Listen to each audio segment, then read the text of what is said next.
आप सुन रहे हैं जगत गुरु तत्वदर्शी संत रामपाल जी महाराज द्वारा लिखी पुस्तक जीने की राह का पेज नंबर 17। गीता अध्याय 4 श्लोक 34 में स्पष्ट किया है कि उस तत्व ज्ञान को तत्वदर्शी संत जानते हैं। उनको दंडवत प्रणाम करने से, नम्रता पूर्वक प्रश्न करने से वे तत्व ज्ञान को जानने वाले ज्ञानी महात्मा तुझे तत्व ज्ञान का उपदेश करेंगे। वह तत्व ज्ञान जिसे ऊपर की वाणी में निर्गुण रासा कहा है, नहीं मिलने से सर्व साधक जन्म मरण के चक्र में रह गए। मार्कंडेय ऋषि ब्रह्म साधना कर रहा था। श्रीमद् भगवद गीता अध्याय 8 श्लोक 16 में कहा है कि ब्रह्मलोक में गए साधक भी पुनरावर्ती अर्थात बार बार जन्म मरण के चक्र में ही रहते हैं। पूर्व शब्द की वाणी संख्या 4। असंख्य जन्म तो है मरता होगे, जीवित क्यों ना मरे रे। द्वादश मध्य महल मठ बोरे, बहुर न देह धरे रे। सरलार्थ, हे मानव, तू अनंत बार जन्म और मर चुका है। सत्य साधना कर तथा जीवित मर। जीवित मरने का तात्पर्य है कि भक्त को ज्ञान हो जाता है कि इस संसार की प्रत्येक वस्तु अस्थाई है, यह शरीर भी स्थायी नहीं है। जन्म मृत्यु का बखेड़ा भी भयंकर है। इस संसार में दुख के अतिरिक्त कुछ नहीं है। मानव शरीर प्राप्त करके मोक्ष प्राप्त नहीं किया तो पशु जैसा जीवन जिया। जैसे गीता अध्याय 7 श्लोक 29 में कहा है कि जो साधक केवल जरा अर्थात वृद्धावस्था के कष्ट तथा मरण के दुख से ही मुक्ति के लिए जो साधना रत है, वे तत्ब्रह्म को तथा संपूर्ण अध्यात्म को तथा कर्मों को जानते हैं। इसी प्रकार तत्व ज्ञान होने के पश्चात मानव को अनावश्यक वस्तुओं की इच्छा नहीं होती। तंबाकू, शराब, मांस सेवन नहीं करता। नाच गाना मूर्खों का काम लगता है। जैसा भोजन मिल जाए उसी में संतुष्ट रहता है। आत्म कल्याण कराने के लिए साधक विचार करता है कि यदि मैं सत्संग में नहीं आऊंगा तो गुरुजी के दर्शन नहीं कर पाऊंगा। सत्संग विचार न सुनने से मन फिर से विकार करने लगेगा। वह साधक सर्व कार्य छोड़कर सत्संग सुनने के लिए चल पड़ता है। वह विचार करता है कि हम प्रतिदिन सुनते हैं तथा देखते हैं कि छोटे छोटे बच्चों को छोड़कर पिता संसार से चला जाता है, मर जाता है। बड़े बड़े पूंजीपति दुर्घटना में मर जाते हैं। सर्व संपत्ति जो सारे जीवन में जोड़ी थी उसे छोड़कर चले जाते हैं। दोबारा उस संपत्ति को संभालने नहीं आते। मृत्यु से पहले एक दिन भी कार्य छोड़ने का दिल नहीं करता था। अब परमानेंट कार्य छूट गया। एक कथा। आज भाई को फुर्सत। एक भक्त सत्संग में जाने लगा, दीक्षा ले ली, ज्ञान सुना और भक्ति करने लगा। अपने मित्र से भी सत्संग में चलने तथा भक्ति करने के लिए प्रार्थना की, परंतु दोस्त नहीं माना। कह देता है कि कार्य से फुर्सत यानी खाली समय नहीं है। छोटे छोटे बच्चे हैं, इनका पालन पोषण भी करना है। काम छोड़कर सत्संग में जाने लगा तो सारा धंधा चौपट हो जाएगा। आप सुन रहे हैं जगत गुरु तत्वदर्शी संत रामपाल जी महाराज द्वारा लिखी पुस्तक जीने की राह का पेज नंबर 18। वह सत्संग में जाने वाला भक्त जब भी सत्संग में चलने के लिए अपने मित्र से कहता तो वह यही कहता कि अभी काम से फुर्सत नहीं है। 1 वर्ष पश्चात उस मित्र की मृत्यु हो गई। उसकी अर्थी उठाकर कुल के लोग तथा नगरवासी चले। साथ साथ सैकड़ों नगर मोहल्ले के व्यक्ति भी साथ साथ चले। सब बोल रहे थे कि राम नाम सत्य है, सत्य बोले गत्य है। भक्त कह रहा था कि राम नाम तो सत्य है, परंतु आज भाई को फुर्सत है। नगरवासी कह रहे थे कि सत्य बोले गत्य है। भक्त कह रहा था कि आज भाई को फुर्सत है। अन्य व्यक्ति उस भक्त से कहने लगे कि ऐसे मत बोल, इसके घर वाले बुरा मानेंगे। भक्त ने कहा कि मैं तो ऐसे ही बोलूंगा। मैंने इस मूर्ख से हाथ जोड़कर प्रार्थना की थी कि सत्संग में चल, कुछ भक्ति कर ले। ये कहता था कि अभी फुर्सत अर्थात खाली समय नहीं है, आज इसको परमानेंट फुर्सत है। छोटे छोटे बच्चे भी छोड़ चला, जिनके पालन पोषण का बहाना करके परमात्मा से दूर रहा। भक्ति करता तो खाली हाथ नहीं जाता, कुछ भक्ति धन लेकर जाता। बच्चों का पालन पोषण तो परमात्मा करता है। भक्ति करने से साधक की आयु भी परमात्मा बढ़ा देता है। भक्तजन ऐसा विचार करके भक्ति करते हैं, कार्य त्याग कर सत्संग सुनने जाते हैं। भक्त विचार करते हैं कि परमात्मा न करे हमारी मृत्यु हो जाए, फिर हमारे कार्य कौन करेगा। हम यह मान लेते हैं कि हमारी मृत्यु हो गई, हम 3 दिन के लिए मर गए, यह विचार करके सत्संग में चले, अपने को मृत मान लें और सत्संग में चले जाएं। वैसे तो परमात्मा के भक्तों का कार्य बिगड़ता नहीं, फिर भी हम मान लेते हैं कि हमारी गैर हाजिरी में कुछ कार्य खराब हो गया तो 3 दिन बाद जाकर ठीक कर लेंगे। यदि वास्तव में टिकट कट गई अर्थात मृत्यु हो गई तो परमानेंट कार्य बिगड़ गया, फिर कभी ठीक करने नहीं आ सकते। इस स्थिति को जीवित मरना कहते हैं। वाणी का शेष सरलार्थ। द्वादश मध्य महल मठ बोरे, बहुर न देहि धरे रे। सरलार्थ। श्रीमद् भगवद गीता अध्याय 15 श्लोक 4 में कहा है कि तत्व ज्ञान की प्राप्ति के पश्चात परमेश्वर के उस परम पद की खोज करनी चाहिए जहां जाने के पश्चात साधक लौटकर संसार में कभी नहीं आते, अर्थात उनका पुनर्जन्म नहीं होता, वे फिर देह धारण नहीं करते। सूक्ष्म वेद की यह वाणी यही स्पष्ट कर रही है कि वह परम धाम द्वादश अर्थात 12वें द्वार को पार करके उस परम धाम में जाया जाता है। आज तक सर्व ऋषि महर्षि संत मंडलेश्वर केवल 10 द्वार बताया करते, परंतु परमेश्वर कबीर जी ने अपने स्थान को प्राप्त कराने का सत्य मार्ग सत्य स्थान स्वयं ही बताया है। उन्होंने 12वां द्वार बताया है। इससे भी स्पष्ट हुआ है कि आज तक यानी सन 2012 तक पूर्व के सब ऋषियों संतों पंथों की भक्ति काल ब्रह्म तक की थी, जिस कारण से जन्म मृत्यु का चक्र चलता रहा। वाणी संख्या 5। दोजख बहिष्ट सभी तय देखे राजपाट के रसिया, 3 लोक से तृप्त नाही यह मन भोगी खसिया। आप सुन रहे हैं जगत गुरु तत्वदर्शी संत रामपाल जी महाराज द्वारा लिखी पुस्तक जीने की राह का पेज नंबर 19। सरलार्थ। तत्व ज्ञान के अभाव में पूर्ण मोक्ष का मार्ग न मिलने के कारण कभी दोजख अर्थात नरक में गए, कभी बहिष्ट अर्थात स्वर्ग में गए, कभी राजा बनकर आनंद लिया। यदि इस मानव को 3 लोक का राज्य भी दे दे तो भी तृप्ति नहीं होती। उदाहरण, यदि कोई गांव का सरपंच बन जाता है तो वह इच्छा करता है कि विधायक बने तो मौज होवे। विधायक इच्छा करता है कि मंत्री बनूं तो बात कुछ अलग हो जाएगी। मंत्री बनकर इच्छा करता है कि मुख्यमंत्री बनूं तो पूरी चौधर हो, आनंद ही न्यारा होगा, सारे प्रांत पर कमांड चलेगी। मुख्यमंत्री बनने के पश्चात प्रबल इच्छा होती है कि प्रधानमंत्री बनूं तो जीवन सार्थक हो, तब तक जीवन लीला समाप्त हो जाएगी, फिर गधा बनकर कुमार के लठ यानी डंडे खा रहा होगा। इसीलिए तत्व ज्ञान में समझाया है कि काल ब्रह्म द्वारा बनाई गई स्वर्ग नरक तथा राजपाट प्राप्ति की भूल भुलैया में सारा जीवन व्यर्थ कर दिया, कहीं संतोष नहीं हुआ। यह मन ऐसा खुसरा यानी हिजड़ा है। एक इब्राहिम सुल्तान अदम नाम का इराक देश के बलख शहर का राजा था। वह पूर्व जन्म का बहुत अच्छा भक्त था, परंतु वर्तमान के ऐश्वर्य में मस्त होकर परमात्मा को भूल चुका था। राज के ठाठ में तथा महलों में आनंद मान बैठा था। एक दिन परमात्मा सत्यलोक से आकर एक यात्री का रूप बनाकर राजा के महल में गए तथा कहा कि हे सराय वाले, एक कमरा किराए पर दे, पैसे बता, रात्रि बितानी है। राजा ने कहा, हे भोले यात्री, आपको यह सराय यानी धर्मशाला दिखाई देती है। मैं राजा हूँ और ये मेरा महल है। यात्री रूप में परमात्मा ने पूछा कि आपसे पहले इस महल में कौन रहते थे? राजा ने कहा कि मेरे पिता दादा परदादा रहते थे। यात्री रूप में परमेश्वर ने पूछा कि आप कितने दिन रहोगे इस महल में? राजा ने कहा कि एक दिन मैं भी चला जाऊंगा इन्हें छोड़कर।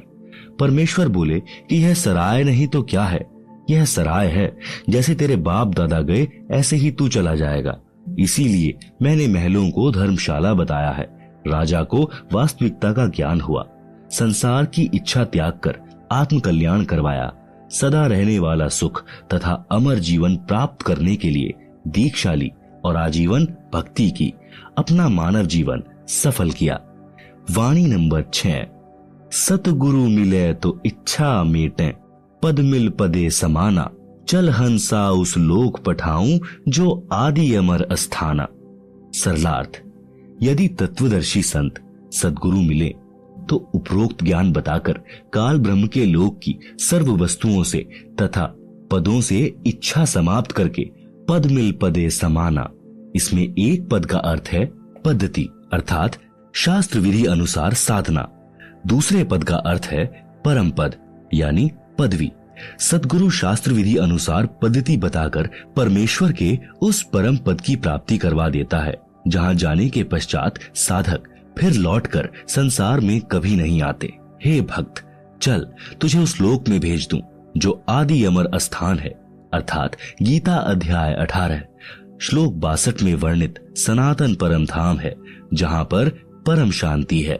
आप सुन रहे हैं जगत गुरु तत्वदर्शी संत रामपाल जी महाराज द्वारा लिखी पुस्तक जीने की राह का पेज नंबर 20, वाणी संख्या 7।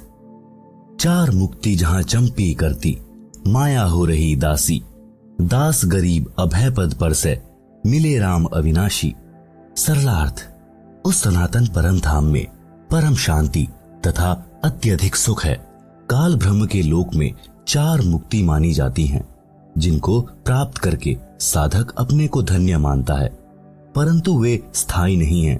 कुछ समय उपरांत पुण्य समाप्त होते ही फिर 84 लाख प्रकार की योनियों में कष्ट उठाता है, परंतु उस सत्य लोक में चारों मुक्ति वाला सुख सदा बना रहेगा। माया आपकी नौकरानी बनकर रहेगी।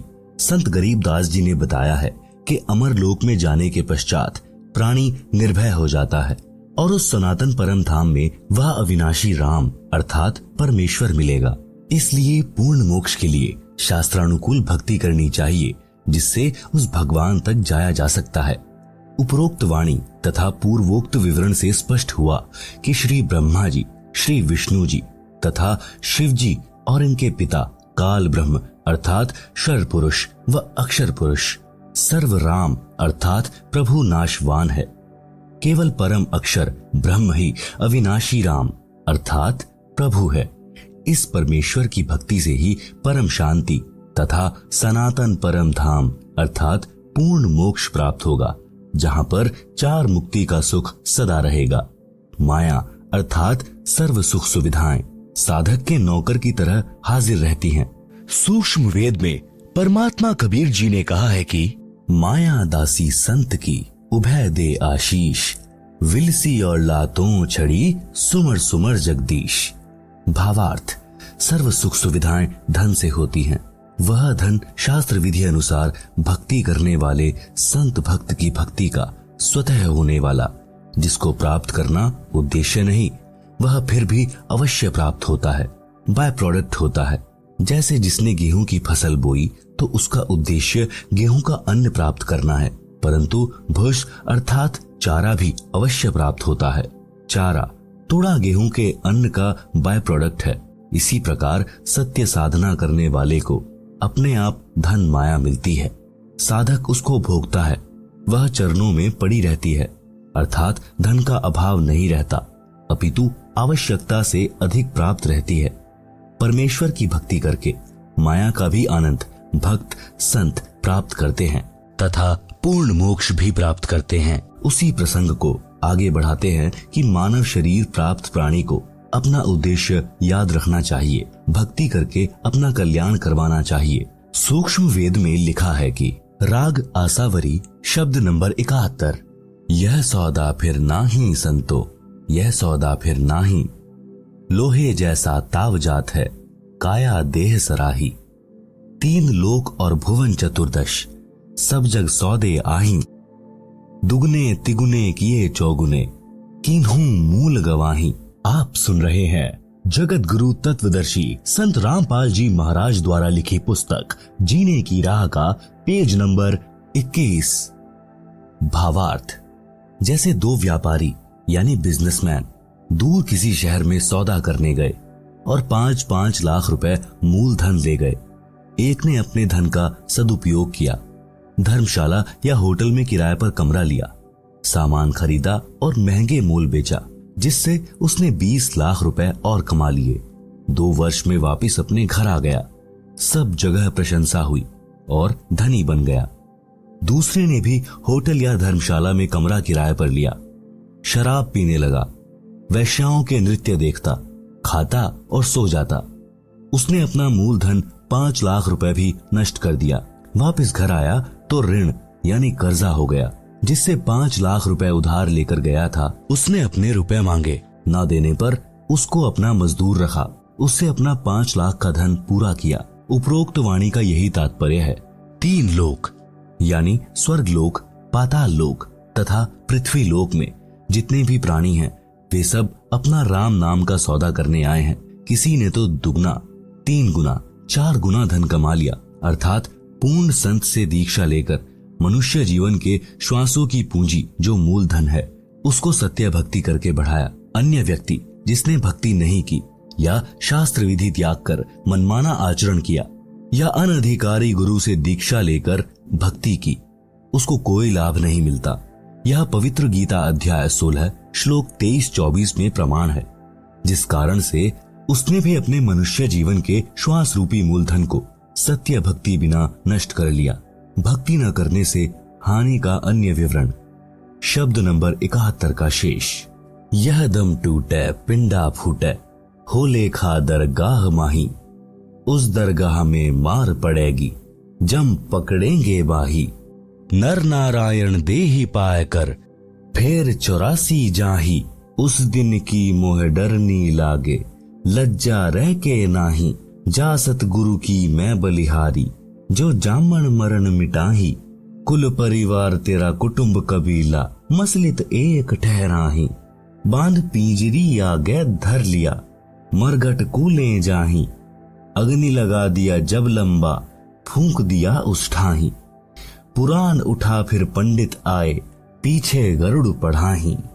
भावार्थ, यह दम अर्थात श्वास जिस दिन समाप्त हो जाएंगे उसी दिन यह शरीर रूपी पिंड छूट जाएगा। फिर परमात्मा के दरबार में पाप पुण्यों का हिसाब होगा।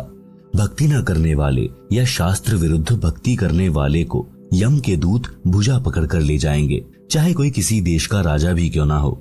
उसकी पिटाई की जाएगी।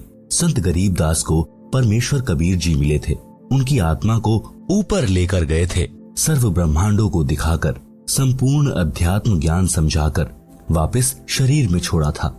संत गरीबदास जी आंखों देखा हाल बयान कर रहे हैं कि हे मानव, आपको नर शरीर मिला है जो नारायण अर्थात परमात्मा के शरीर जैसा अर्थात उसी का स्वरूप है। अन्य प्राणियों को यह सुंदर शरीर नहीं मिला। इसके मिलने के पश्चात प्राणी को आजीवन भगवान की भक्ति करनी चाहिए। ऐसा परमात्मा स्वरूप शरीर प्राप्त करके सत्य भक्ति न करने के कारण फिर 84 लाख वाले चक्र में जा रहा है। धिक्कार है तेरे मानव जीवन को। मुझे तो उस दिन की चिंता बनी है। डर लगता है कि कहीं भक्ति कम बने और उस परमात्मा के दरबार में पता नहीं इज्जत रहेगी या नहीं। मैं तो भक्ति करते करते भी डरता हूँ कि कहीं भक्ति कम न रह जाए। आप तो भक्ति ही नहीं करते। यदि करते हो तो शास्त्र विरुद्ध कर रहे हो। तुम्हारा तो बुरा हाल होगा। और मैं तो राय देता हूँ कि ऐसा सतगुरु चुनो जो जन्म मरण के दीर्घ रोग को मिटा दे, समाप्त कर दे। जो सत्य भक्ति नहीं करते उनका क्या हाल होता है मृत्यु के पश्चात। आसपास के कुल के लोग इकट्ठे हो जाते हैं। फिर सबकी एक ही मसलत अर्थात राय बनती है कि इसको उठाओ। उठाकर शमशान घाट पर ले जाकर फूंक देते हैं। लाठी या जली की खोद यानी ठोकर मार मार कर छाती तोड़ते हैं। संपूर्ण शरीर को जला देते हैं। जो कुछ भी जेब में होता है उसको निकाल लेते हैं। फिर शास्त्र विधि त्याग कर मनमाना आचरण कराने और करने वाले उस संसार से चले गए। जीव के कल्याण के लिए गुरु गरुड़ पुराण का पाठ करते हैं। आप सुन रहे हैं जगत गुरु तत्वदर्शी संत रामपाल जी महाराज द्वारा लिखी पुस्तक जीने की राह का पेज नंबर 22। तत्व ज्ञान यानी सूक्ष्म वेद में कहा है कि अपना मानव जीवन पूरा करके वह जीव चला गया।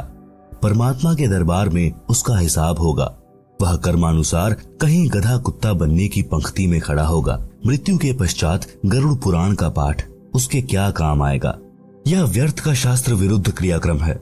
उस प्राणी का मनुष्य शरीर रहते उसको भगवान के संविधान का ज्ञान करना चाहिए था, जिससे उसको अच्छे बुरे का ज्ञान होता और वह अपना मानव जीवन सफल करता।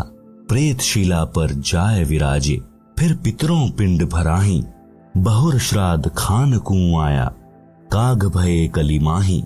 भावार्थ है कि मृत्यु उपरांत उस जीव के कल्याण अर्थात गति कराने के लिए की जाने वाली शास्त्र विरुद्ध क्रियाएं व्यर्थ हैं, जैसे गरुड़ पुराण का पाठ करवाया। उस मरने वाले की गति अर्थात मोक्ष के लिए फिर अस्थियां गंगा में प्रवाहित की, उसकी गति यानी मोक्ष करवाने के लिए। फिर 13वीं या 17वीं को हवन व भंडारा यानी लंगर किया, उसकी गति कराने के लिए। पहले प्रत्येक महीने 1 वर्ष तक महीना क्रिया करते थे, उसकी गति कराने के लिए। फिर छठे महीने छमाही क्रिया करते थे, उसकी गति कराने के लिए। फिर वर्षी क्रिया करते थे, उसकी गति कराने के लिए। फिर उसकी पिंडोदक क्रिया कराते थे, उसकी गति कराने के लिए। श्राद्ध निकालते हैं अर्थात श्राद्ध क्रिया कराते हैं। श्राद्ध वाले दिन पुरोहित भोजन स्वयं बनाता है और कहता है कि कुछ भोजन मकान की छत पर रखो, कहीं आपका पिता कौवा यानी कि काग न बन गया हो। जब कौवा भोजन खा जाता तो कहते हैं कि तेरे पिता या माता आदि जो मृत्यु को प्राप्त हो चुका है, जिसके हेतु यह सर्व क्रिया की गई है और यह श्राद्ध किया गया है, वह कौवा बना है, इसका श्राद्ध सफल हो गया। इस उपरोक्त विवरण से स्पष्ट हुआ कि वह व्यक्ति जिसका उपरोक्त क्रियाक्रम किया था वह कौवा बन चुका है। आप सुन रहे हैं जगत गुरु तत्वदर्शी संत रामपाल जी महाराज द्वारा लिखी पुस्तक जीने की राह का पेज नंबर 23। श्राद्ध करने वाले पुरोहित कहते हैं कि श्राद्ध करने से वह जीव 1 वर्ष तक तृप्त हो जाता है, फिर 1 वर्ष में श्राद्ध फिर करना है। विचार करें, जीवित व्यक्ति दिन में 3 बार भोजन करता था, अब 1 दिन भोजन करने से 1 वर्ष तक कैसे तृप्त हो सकता है? यदि प्रतिदिन छत पर भोजन रखा जाए तो वह कौवा प्रतिदिन ही भोजन खाएगा। दूसरी बात, मृत्यु के पश्चात की गई सर्व क्रियाएं गति यानी मोक्ष कराने के उद्देश्य से की गई थी। उन ज्ञानहीन गुरुओं ने अंत में कौवा बनवाकर छोड़ा। वह प्रेत शिला पर प्रेत योनि भोग रहा है। पीछे से गुरु और कौवा मौज से भोजन कर रहा है। पिंड भराने का लाभ बताया है कि प्रेत योनि छूट जाती है। मान ले प्रेत योनि छूट गई, फिर वह गधा या बैल बन गया तो क्या गति कराई? नर से फिर पशुआ कीजिए, गधा बैल बनाई, 56 भोग कहाँ मन बोरे, कहीं कुरडी चरने जाई। भावार्थ, मनुष्य जीवन में हम कितने अच्छे अर्थात 56 प्रकार के भोजन खाते हैं। भक्ति न करने से या शास्त्र विरुद्ध साधना करने से गधा बनेगा, फिर ये 56 प्रकार के भोजन कहाँ प्राप्त होंगे? कहीं कुरडियों यानी रूढ़ी पर पेट भरने के लिए घास खाने जाएगा। इसी प्रकार बैल आदि आदि पशुओं की योनियों में कष्ट पर कष्ट उठाएगा। जय सतगुरु की संगत करते सकल कर्म कट जाएं, अमरपुरी पर आसन होते जहां धूप ना छाई। भावार्थ, संत गरीबदास ने परमेश्वर कबीर जी से प्राप्त सूक्ष्म वेद में आगे कहा है कि यदि सतगुरु यानी तत्वदर्शी संत की शरण में जाकर दीक्षा लेते तो उपरोक्त सर्व कर्मों के कष्ट कट जाते, अर्थात न प्रेत बनते, न गधा, न बैल बनते। अमरपुरी पर आसन होता, अर्थात गीता अध्याय 18 श्लोक 62 तथा अध्याय 15 श्लोक 4 में वर्णित सनातन परम धाम प्राप्त होता, परम शांति प्राप्त हो जाती, फिर कभी लौटकर संसार में नहीं आते, अर्थात जन्म मरण का कष्टदायक चक्र सदा के लिए समाप्त हो जाता। उस अमर लोक यानी सत्य लोक में धूप छाया नहीं है, अर्थात जैसे धूप दुखदायी हुई तो छाया की आवश्यकता पड़ी, उस सत्य लोक में केवल सुख है, दुख नहीं है। सुरत निरत मन पवन पयाना, शब्द शब्द समाई, गरीब दास गलतान महल में मिले कबीर गोसाई। भावार्थ, संत गरीब दास जी ने कहा है कि मुझे कबीर परमेश्वर मिले हैं। आप सुन रहे हैं जगत गुरु तत्वदर्शी संत रामपाल जी महाराज द्वारा लिखी पुस्तक जीने की राह का पेज नंबर 24। मुझे सुरत निरत मन तथा श्वास पर ध्यान रखकर नाम का स्मरण करने की विधि बताई, जिस साधना से सतलोक में हो रही शब्द धुनी को पकड़कर सतलोक में चला गया, जिस कारण से सत्यलोक यानी शाश्वत स्थान में अपने महल में आनंद से रहता हूँ। क्योंकि सत्य साधना जो परमेश्वर कबीर जी ने संत गरीबदास को जो बताई थी और उस स्थान यानी सत्यलोक को गरीबदास जी परमेश्वर के साथ जाकर देख कर आए थे, जिस कारण से विश्वास के साथ कहा कि मैं जो शास्त्रानुकूल साधना कर रहा हूँ यह परमात्मा ने बताई है। जिस शब्द अर्थात नाम का जाप करने से मैं अवश्य पूर्ण मोक्ष प्राप्त करूंगा, इसमें कोई संशय नहीं रहा। जिस कारण से मैं यानी गरीबदास सत्यलोक में बने अपने महल यानी विशाल घर में जाऊंगा, जिस कारण से निश्चिंत तथा गलतान यानी महल प्राप्ति की खुशी में मस्त हूँ, क्योंकि मुझे पूर्ण गुरु स्वयं परमात्मा कबीर जी अपने लोक से आकर मिले हैं।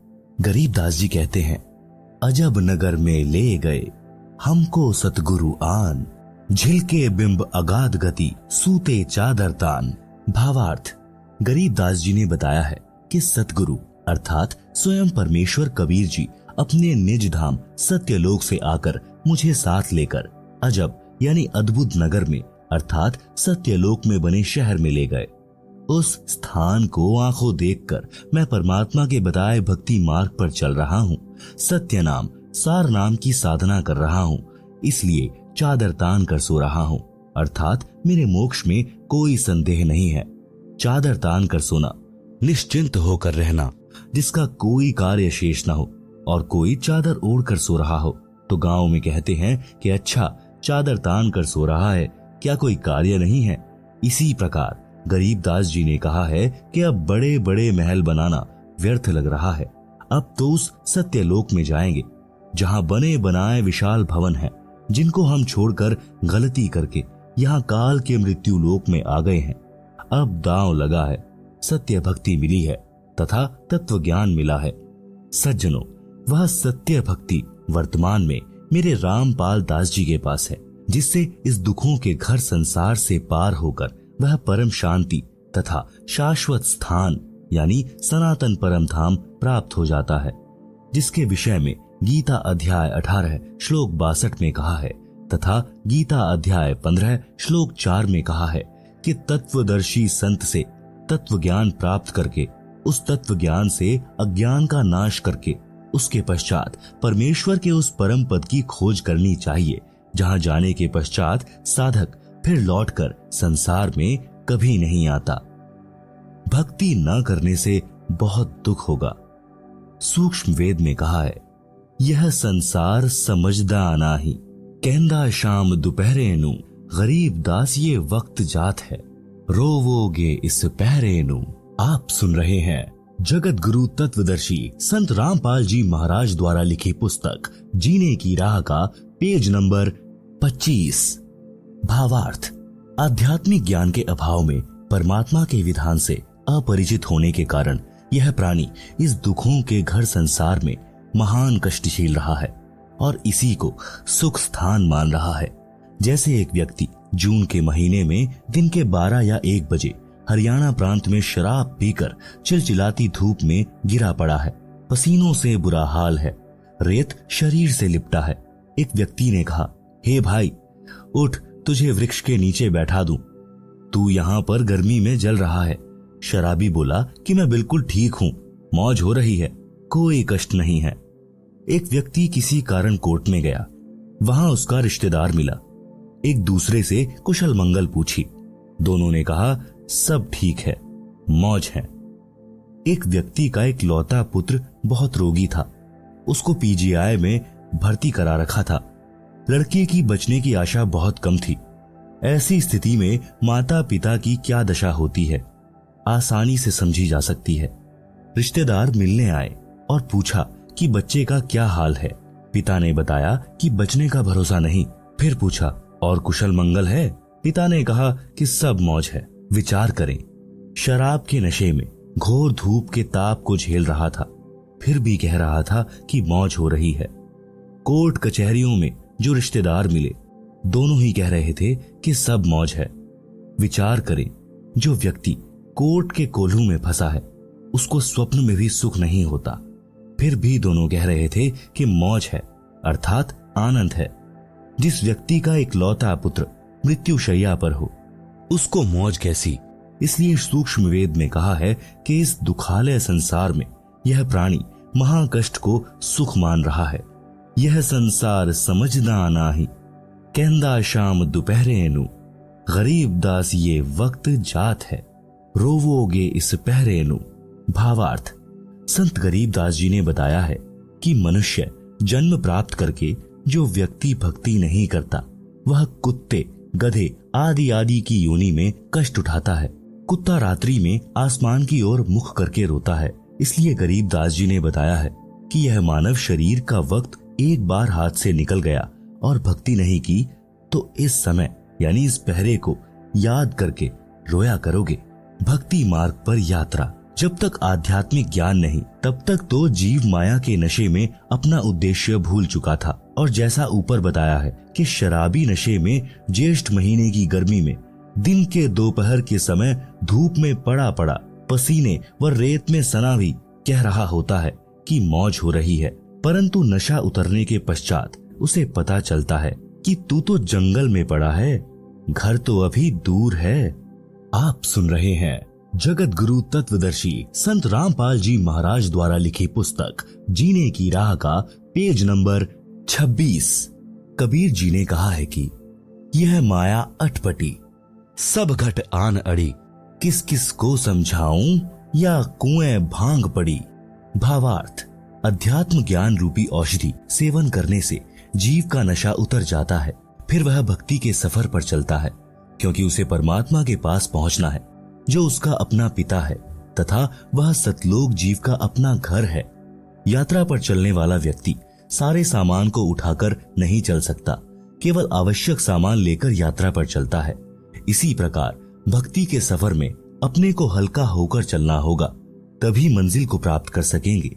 भक्ति रूपी राह पर चलने के लिए अपने को मानसिक शांति का होना अनिवार्य है। मानसिक परेशानी का कारण है अपनी परंपराएं तथा नशा, मान बढ़ाई, लोक दिखावा। यह भार व्यर्थ के लिए खड़े हैं। जैसे बड़ी कोठी, बड़ी महंगी कार, श्रृंगार करना, महंगे आभूषण यानी स्वर्ण के आभूषण संग्रह करना, विवाह में दहेज लेना देना, बैंड बाजे डीजे बजाना, गुड़चड़ी के समय पूरे परिवार का बेशर्मों की तरह नाचना, मृत्यु भोज करना, बच्चे के जन्म पर खुशी मनाना, खुशी के अवसर पर पटाखे जलाना, फिजूल खर्ची करना आदि आदि जीवन के भक्ति सफर में बाधक होने के कारण त्यागने पड़ेंगे। विवाह कैसे करें? जैसे श्री देवी दुर्गा जी ने अपने तीनों पुत्रों श्री ब्रह्मा जी, श्री विष्णु जी तथा श्री शिव जी का विवाह किया था, इसी पुस्तक में आगे पढ़ेंगे। मेरे यानी लेखक के अनुयायी ऐसे ही करते हैं। 17 मिनट की असुर निकंदन रामायणी है। फेरों के स्थान पर उसको बोला जाता है, जो करोड़ गायत्री मंत्र यानी ओम भूर्भुवः से उत्तम तथा लाभदायक है, जिसमें विश्व के सर्व देवी देव तथा पूर्ण परमात्मा का आह्वान तथा स्तुति प्रार्थना है, जिस कारण से सर्व शक्तियां उस विवाह वाले जोड़े की सदा रक्षा तथा सहायता करते हैं। इससे बेटी बची रहेगी, जीने की सुगम राह हो जाएगी। विवाह में प्रचलित वर्तमान परंपरा का त्याग, विवाह में व्यर्थ का खर्चा त्यागना पड़ेगा।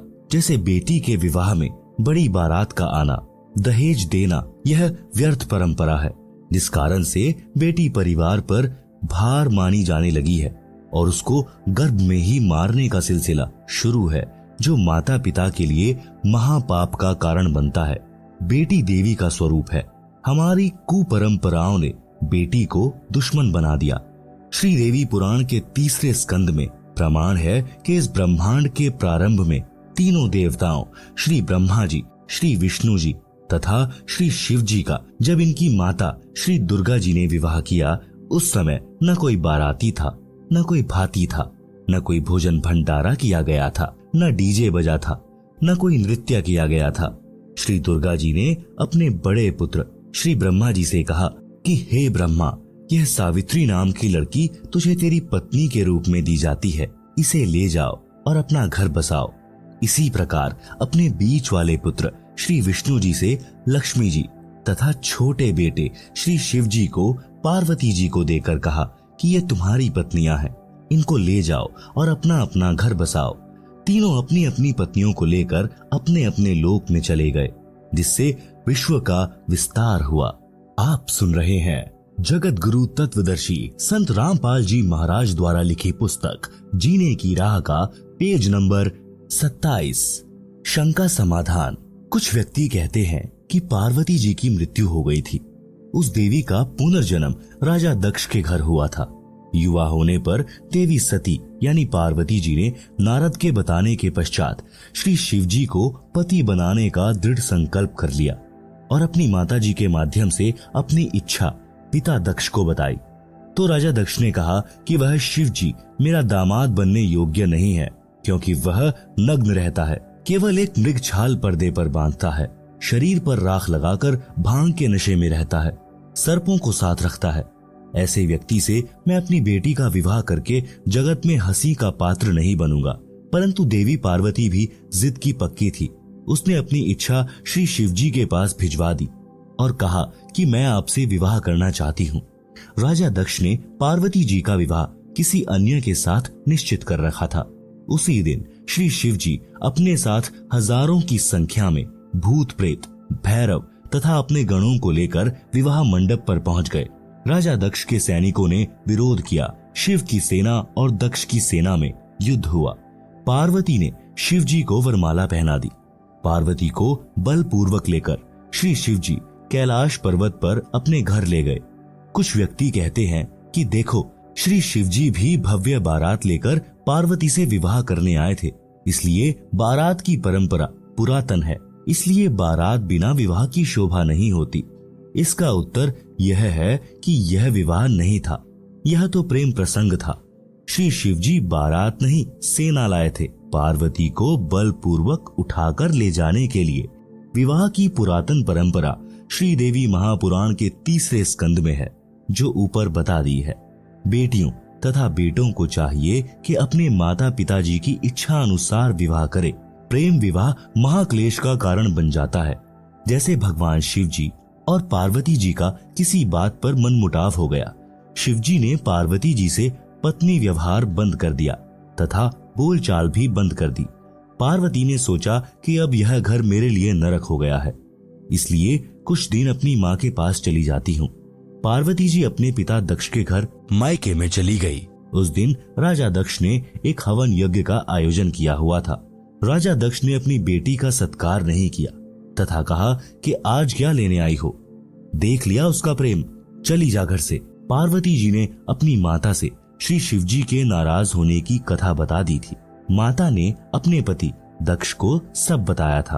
पार्वती जी को अब न मायके में स्थान था न ससुराल में। प्रेम विवाह ने ऐसी गंभीर परिस्थिति उत्पन्न कर दी कि दक्ष पुत्री को आत्महत्या के अतिरिक्त कोई विकल्प नहीं देखा और राजा दक्ष के विशाल हवन कुंड में जलकर मर गई। धार्मिक अनुष्ठान का नाश किया, अपना अनमोल मानव जीवन खोया, पिता का नाश कराया, क्योंकि जब श्री शिवजी को पता चला तो वे अपनी सेना लेकर पहुंचे और अपने ससुर दक्ष जी की गर्दन काट दी। बाद में बकरे की गर्दन लगाकर जीवित किया। उस प्रेम विवाह ने कैसा घमासान मचाया। शिव सेना को बारात बताकर कुप्रथा को जन्म दिया गया है और यह प्रसंग प्रेम विवाह रूपी कुप्रथा का जनक है, जो समाज के नाश का कारण है। विवाह जो सुप्रथा से हुआ वह आज तक सुखी जीवन जी रहे हैं, जैसे श्री ब्रह्मा जी तथा श्री विष्णु जी। आप सुन रहे हैं जगत गुरु तत्वदर्शी संत रामपाल जी महाराज द्वारा लिखी पुस्तक जीने की राह का पेज नंबर 28। विवाह करने का उद्देश्य। विवाह का उद्देश्य केवल संतानोत्पत्ति करना है। फिर पति पत्नी मिलकर परिश्रम करके बच्चों का पालन करते हैं, उनका विवाह कर देते हैं, फिर वे अपना घर बसाते हैं।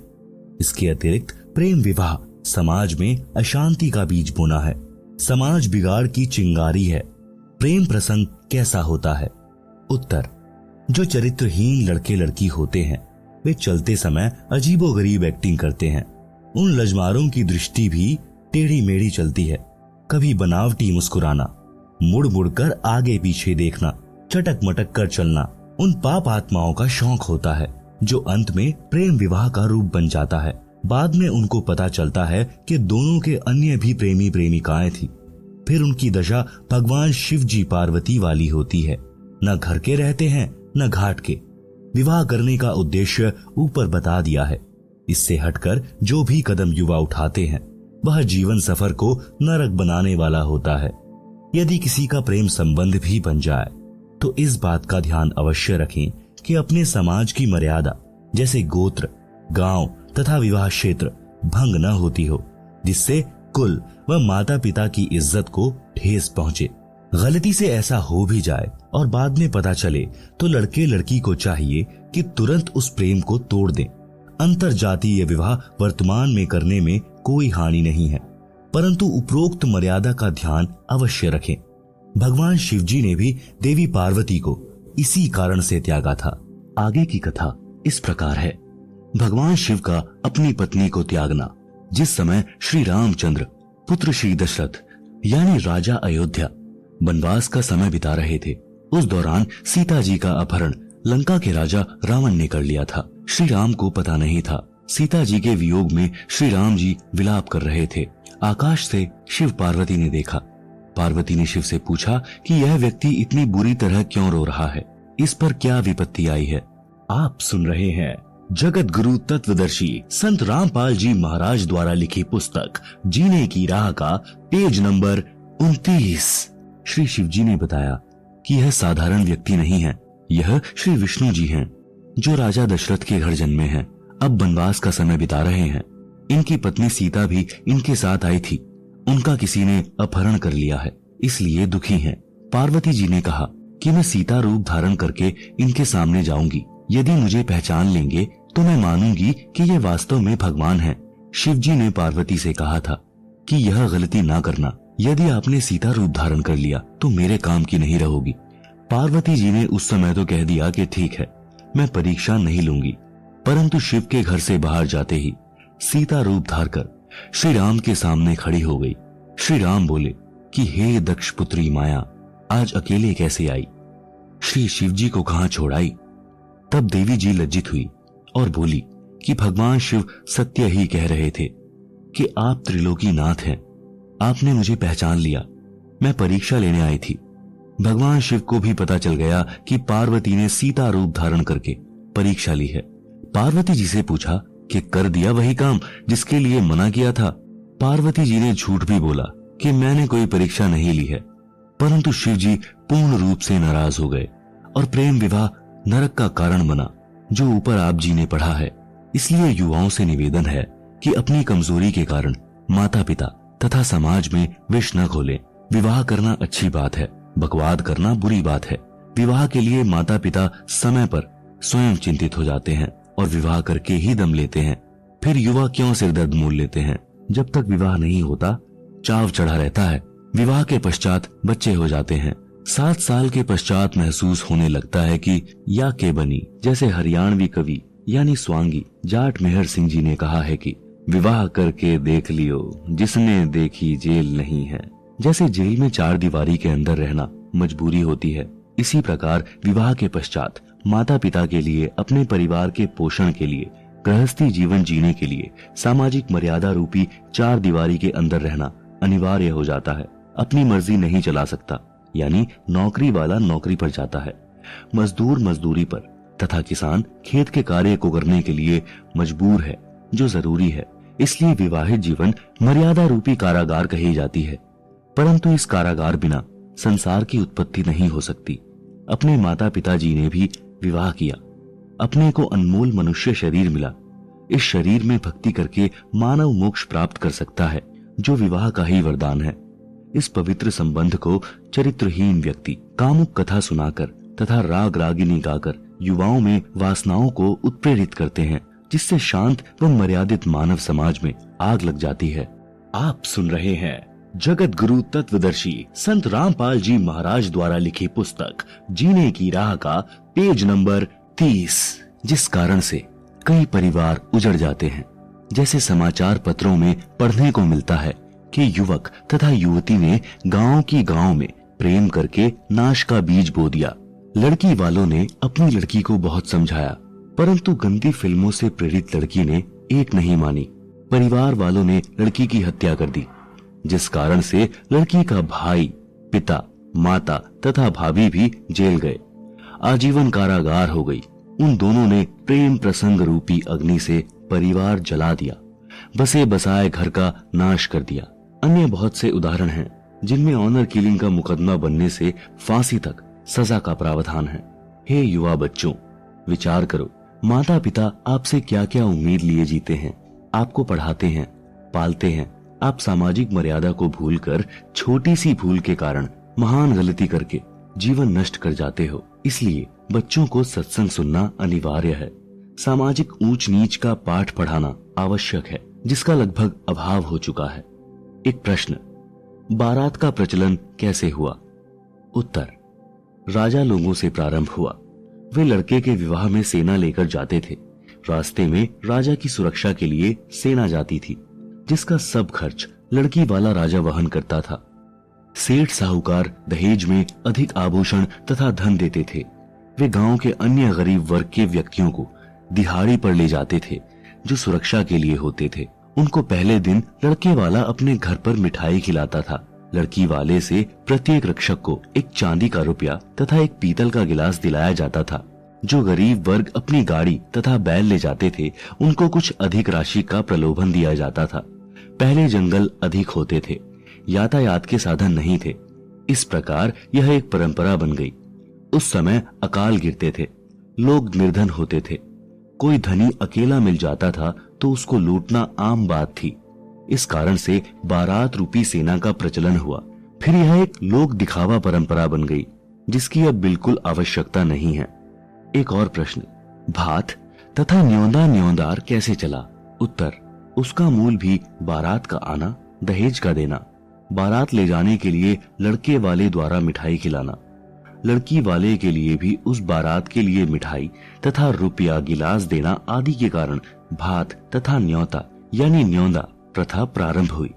न्योता समूह में गांव तथा आसपास गवांड गांव के प्रेमी प्यारे व्यक्ति होते हैं, जिसके लड़के या लड़की का विवाह होता था तो अकेला परिवार खर्च वहन नहीं कर सकता था।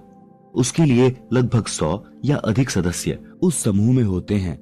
जिसके बच्चे का विवाह होता था तो सब सदस्य अपनी वित्तीय स्थिति अनुसार न्योता यानी धनराशि विवाह वाले के पिता को देते थे। कोई 100 रुपए, कोई 200 रुपए, कोई कम, कोई अधिक, जो एक प्रकार का निशुल्क उधार होता है। उस पर ब्याज नहीं देना पड़ता।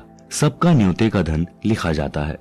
प्रत्येक सदस्य की बही यानी डायरी में प्रत्येक विवाह पर दिया न्योता लिखा होता है।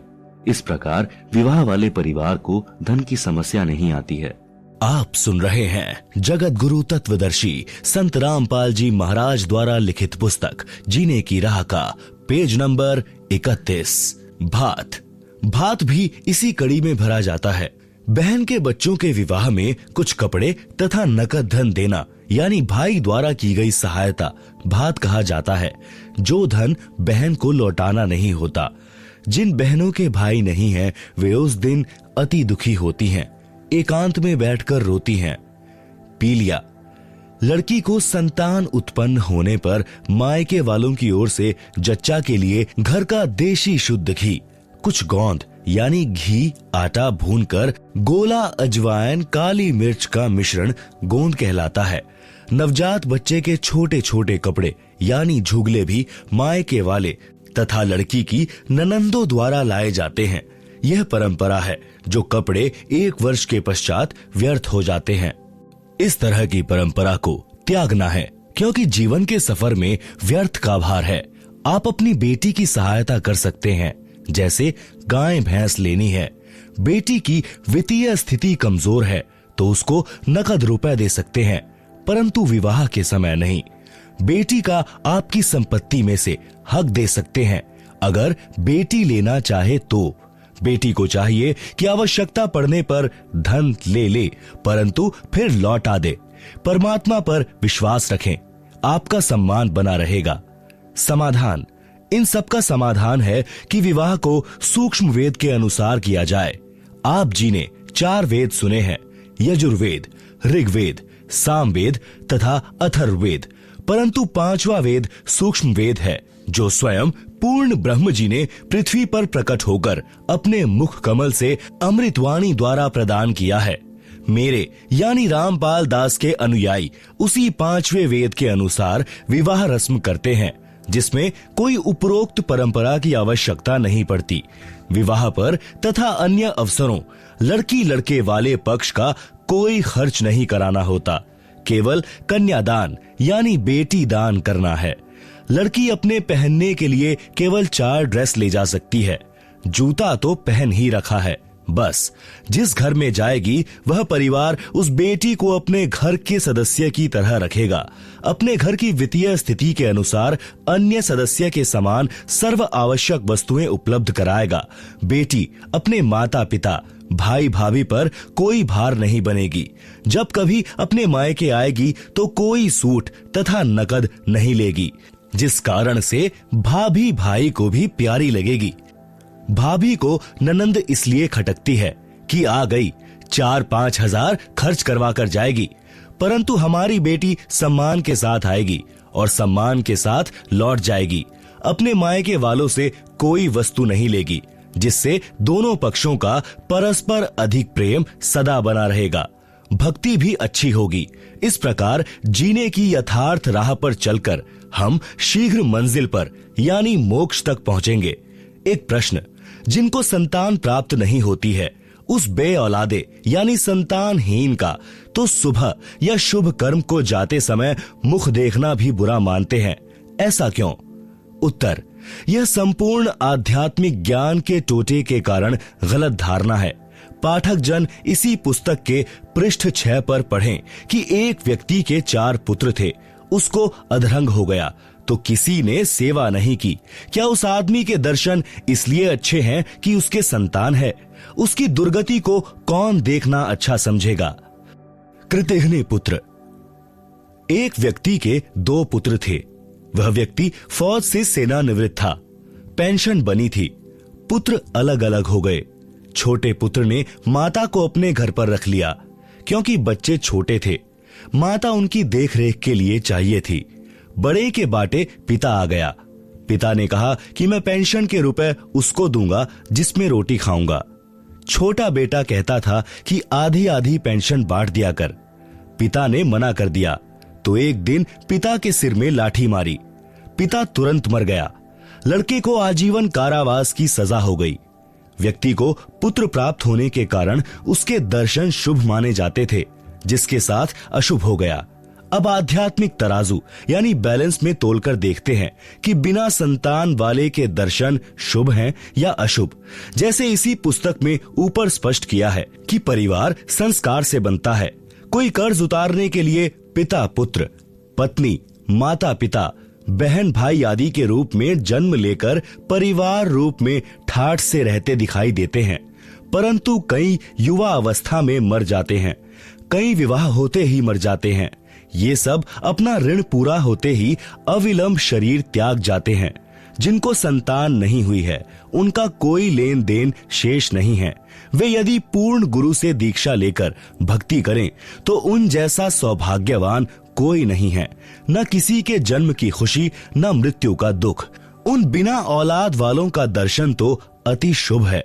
यदि भक्ति नहीं करते तो चाहे औलाद यानी संतान वाले हों, चाहे बे औलादे यानी बिना संतान वाले, दोनों ही अपना जीवन नष्ट कर जाते हैं। यदि भक्ति करते हैं तो दोनों के दर्शन शुभ हैं। बे औलादों सावधान। जिन पुण्यात्माओं को संतान नहीं होती तो आध्यात्मिक ज्ञान के अभाव से उनकी तड़फ संतान प्राप्ति की बनी रहती है। उसके लिए हर संभव प्रयत्न करते हैं, फिर भी कोई लेन देन वाला यानी संतान नहीं मिलता है तो आजीवन संतान प्राप्ति न होने के दुख को झेलते हैं। विशेषकर स्त्री की संतान उत्पन्न करने की इच्छा प्रबल होती है। वह अपने को बांझ कहलवाना नहीं चाहती। भले ही जांच करके डॉक्टर बता देते हैं कि आप में बांझ के कोई लक्षण नहीं है, विधाता की लीला है, परंतु तत्व ज्ञानहीन स्त्री इसी तड़फ में मर जाती है। भक्ति न करने के कारण उसका अगला जन्म कुतिया का होता है। फिर जम के दूत उसे कहते हैं कि बहन जी, अब संतान पैदा करके सारी कसर निकाल ले। एक ब्यात में 8 जामेगी यानी जन्म देगी। फिर अगला जन्म तेरा सूरी का होगा। एक बार में 12 संतान को जन्म देगी और 7-8 ब्यात करेगी। संतान की सारी भूख मिटा लिए। हे पुण्यात्मा, पाठक भाई बहनों, अध्यात्म ज्ञान को समझो, मानव जीवन को सफल बनाओ, जीने की राह समारो यानी निर्बाध बनाओ, यानी पूर्ण गुरु से दीक्षा लेकर भक्ति करके कल्याण करवाओ। विवाह में ज्ञानहीन नाचते हैं, एक दिन समाचार पत्र में पढ़ा कि रोहतक का लड़का भिवानी विवाह के लिए कार में जा रहा था। उसके साथ दोनों बहनों के पति भी उसी कार में सवार थे। पहले दिन सब परिवार वाले, बहनें, माता पिता, भाई बटेऊ, चाचा ताऊ डीजे बजाकर नाच रहे थे। उधमस उतार रखा था। कलानौर के पास दूल्हे वाली गाड़ी बड़े ट्राले से टकराई। सर्व कार के यात्री मारे गए। दूल्हा मरा, दोनों बहनें विधवा हुई। एक ही पुत्र था, सर्वनाश हो गया। अब नाच लो डीजे बजाकर। परमात्मा की भक्ति करने से ऐसे संकट टल जाते हैं। इसलिए मेरे रामपाल दास के अनुयायियों को सख्त आदेश है कि परमात्मा से डरकर कार्य करो, सामान्य विधि से विवाह करो। इस गंदे लोक यानी काल के लोक में एक पल का विश्वास नहीं कि कब बिजली गिर जाए। एक कथा, संतों की शिक्षा। एक गांव का व्यक्ति पहली बार श्री नानक देव जी के पास गया। उसने देखा कि संत जी मायूस अवस्था में एकांत में बैठे थे, स्मरण कर रहे थे। उस आदमी ने सतनाम वाहेगुरु बोला। श्री नानक जी ने भी उत्तर दिया, भोजन करवाया, ज्ञान विचार सुनाए। वह व्यक्ति चला गया। एक दिन फिर वही व्यक्ति आया और बोला, महाराज जी आप कभी खुश दिखाई नहीं देते, क्या कारण है? संत नानक जी ने कहा कि न जाने काल की कर डारे, किस विधि ढल जा पासावे, जिन्हाते सिरते मौत खुड़कदी, उन्हानु केहड़ा हांसावे। भावार्थ, संत नानक जी ने कहा कि हे भाई, इस मृत्यु लोक में सब नाशवान है, पता नहीं किसकी जाने की बारी कब आ जाए। इसलिए जिनके सिर पर मौत गरज रही हो, उस व्यक्ति का नाचना गाना, हंसी मजाक कैसे अच्छा लगेगा? मूर्ख या नशे वाला व्यक्ति इस गंदे लोक में खुशी मनाता है। जैसे एक व्यक्ति की पत्नी को विवाह के 10 वर्ष पश्चात पुत्र हुआ, उसके उत्पन्न होने की खुशी में लड्डू बनाए, बैंड बाजे बजाए, उधमस उतार दिया। अगले वर्ष जन्मदिन को ही मृत्यु हो गई। कहां तो जन्मदिन की खुशी की तैयारी थी, कहां रोआ पीटी शुरू हो गई। घर नरक बन गया। अब मना लो खुशी। वह व्यक्ति सच्चाई सुनकर कांप गया और बोला कि हे प्रभु, आपकी बातें सत्य हैं, परंतु क्या आप कभी खुशी नहीं मनाते? आप सुन रहे हैं जगत गुरु तत्वदर्शी संत रामपाल जी महाराज द्वारा लिखी पुस्तक जीने की राह का पेज नंबर 34। श्री नानक जी ने उत्तर दिया कि खुशी मनाता हूं। साधु मिले साढ़े शादी हुंदी, बिछुड़दा दिलगीरी वे, अखदे नानक सुनो जिहाना, मुश्किल हाल फकीरी वे। भावार्थ, जब मेरे शिष्य सत्संग सुनने आते हैं तो साध संगत को देखकर मेरे को खुशी होती है कि सब भक्ति पर लगे हैं, कोई विचलित नहीं हुआ है। जब ये सत्संग के पश्चात जाते हैं तो मायूसी छा जाती है कि कहीं कोई सिर फिरा इनको भ्रमित करके परमात्मा से दूर न कर दे। श्री नानक जी ने कहा कि ज्ञानहीन संतों ने फकीरी यानी भक्ति को कठिन बना दिया है। वे पूर्ण मोक्ष मार्ग जानते नहीं, भ्रमित करने को गुरु बने हैं, जो मीठी मीठी बातें बनाकर मेरे भक्तों को काल के जाल में ले जाते हैं। इसलिए जब तक वे पुनः सत्संग में सब नहीं आते तो मुझे चिंता बनी रहती है। सब आ जाते हैं तो खुशी होती है, परंतु हम नाचते गाते नहीं, दिल में महसूस करते हैं, मौत को कभी नहीं भूलते। कबीर जी ने कहा है, मौत बिसारी मूर्खा, अचरज किया कौन, तन मिट्टी में मिल जाएगा, ज्यों आटे में लौन। शब्दार्थ, हे मूर्ख मानव, तूने कैसा आश्चर्य कर रखा है कि मृत्यु को भूला है। तेरा शरीर एक दिन मृत्यु को प्राप्त होकर मिट्टी में मिल जाएगा। तेरा नाम निशान यानी चिन्ह भी दिखाई नहीं देगा, जैसे आटे में नमक मिलने पर दिखाई नहीं देता। भावार्थ है कि मृत्यु का दिन भूलकर ही मनुष्य यानी स्त्री पुरुष स्वार्थवश गलतियां करता है और संसार में बेफिक्र रहता है। यदि मृत्यु याद है तो मानव कभी पाप व गफलत नहीं कर सकता। अन्य उदाहरण, एक सेठ एक दिन एक संत के आश्रम में गया। संत की कृपा से उसको अच्छा लाभ हो गया। वह सेठ सेब, संतरों, केलों का बड़ा थैला भर कर गया। संत जी ने एक टोकरे में डाल दिए जिसमें फल प्रसाद रखते थे। सेठ 2 दिन बाद गया तो टोकरा फलों से भरा था। कुछ प्रसाद संत ने भक्तों को बांट दिया, कुछ भक्त फल प्रसाद लाए, वह टोकरे में डाल दिया। सेठ ने संत से कहा कि महाराज, आप फल क्यों नहीं खाते? संत जी बोले कि मेरे को मौत दिखाई देती है, इसलिए खाया नहीं जाता। सेठ ने पूछा, महाराज कब जा रहे हो संसार से? संत जी बोले, आज से 40 वर्ष पश्चात मेरी मृत्यु होगी। सेठ बोले, हे महाराज, यूं तो सबने मरना है, फिर क्यों डरना? यह भी कोई बात हुई? इस तरह तो आम आदमी भी नहीं डरता। आप क्या बात कर रहे हो? सेठ जी दूसरे तीसरे दिन आए और इसी तरह की बात करें। उस नगरी का राजा भी उस संत जी का भक्त था। संत जी ने राजा से कहा कि आपकी नगरी में किरोड़ी मल सेठ है, चंदन की लकड़ी की दुकान है, उसको फांसी की सजा सुना दो और 1 महीने बाद चांदवी 14 को फांसी का दिन रख दो। जेल में सेठ की कोठरी यानी कक्ष में फलों की टोकरी भरी रहे तथा दूध का लोटा 1 सेर यानी 1 किलोग्राम का भरा रहे। खाने को खीर, हलवा, पूरी, रोटी तथा सब्जी देना